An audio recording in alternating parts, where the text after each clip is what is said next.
Welcome back to the Prairie Shepherd. What we're talking about today is like common babying behaviors.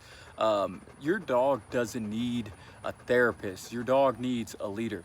And that's what we're talking about today. You know, a lot of people, they think that they're helping their dog and they don't realize they're hurting the dog. Like they'll do things like their dog might be scared, so they'll start petting their dog and they'll be like, it's okay baby, it's okay, that type of voice when the dog is scared. What this does is it reinforces fear by making the moment emotionally charged, and you start to validate that anxiety instead of lead through it. So another thing that people do is they let their dog sleep in the bed with them with no boundaries. They think that they're comforting their dog. It might be comforting to them. But what that actually does is it creates no boundaries. I don't think that your spouse wants to sit in the bed, with your dog, especially if the dog's reactive or possessive or anxious. You're making these things worse. They need a place to decompress. Not for you to control their space. Constantly petting when the dog is seeking attention. It's good to pet your dog and to do these things, but petting is a reward. You have to reward that. It reinforces the demand for behavior. Affection becomes an reward, or it could become, pushiness. The dog begins to become pushy when it knows that, okay, you'll pet me if I'm like pushing up against you and things like that. And that's not okay. Free roaming all day, no crate time, no structure. Sometimes too much freedom is not a good thing. We need structures, and dogs, they need boundaries. It's just like children. Some children seek structure and they seek boundaries. No rules equals like a constant feeling of arousal. It equals an unstable mind.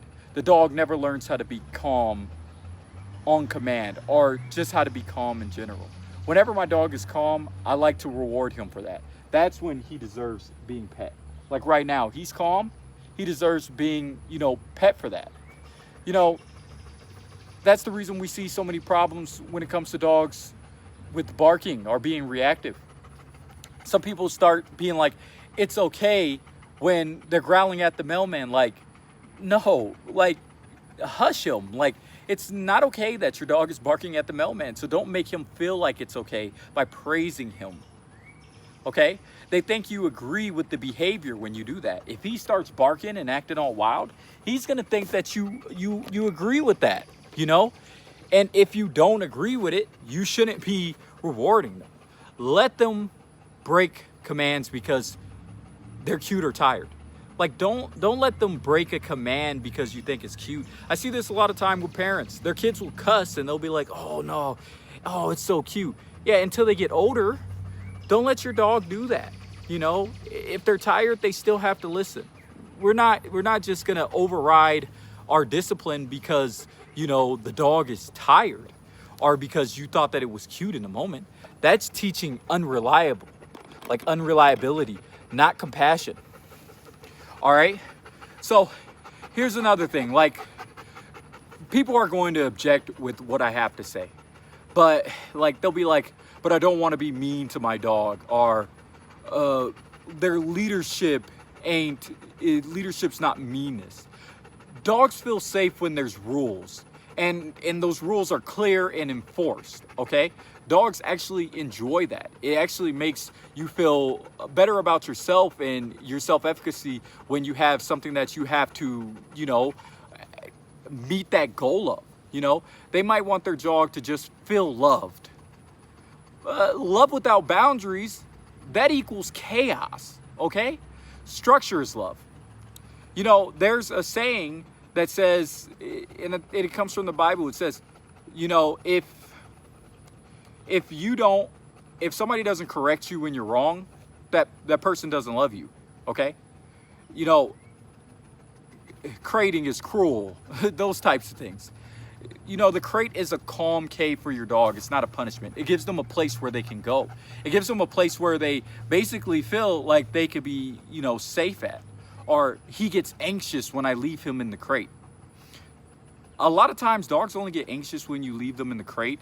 It's because like you're telling them bye all the time, like, oh, bye, you know, and then you're not building that confidence. Don't, if you're gonna leave your dog in the crate, don't talk to him. Exercise him first and then just leave out the house, okay? Like, he listens sometimes, but not when he's excited. That's not obedience. That's convenience, okay? Real training works when it counts, not just when it's calm, not just when you have treats, okay? She's my baby, she needs to sleep in the bed with me. It's like, okay, but if she bites the guest, pulls on a leash, and guards food, you got a demon roommate in your sheets, not a companion, all right? This is just real talk, and I only say it because, you know, I actually care. A lot of dogs end up in the shelter because their trainers don't take the time to actually do these things or train with them or set boundaries with their dogs, and that's one of the biggest problems. Look, I love my dog too, but he ain't running my house. That's not love. That's codependence. You ain't raising a furry child. Like, he's a member of your family, but your dog's not a child, okay? You're raising a warrior of discipline. You're raising an animal that was bred to have discipline, okay? Y'all over here negotiating with terrorists in the form of a 70-pound Labrador Retriever or a German Shepherd. You can't do that. You have to have rules and boundaries. This is the Prairie Shepherd. Go ahead and drop your comments in the comments section. I love the support. You guys are great. Thank you for being a part of the channel. Bye.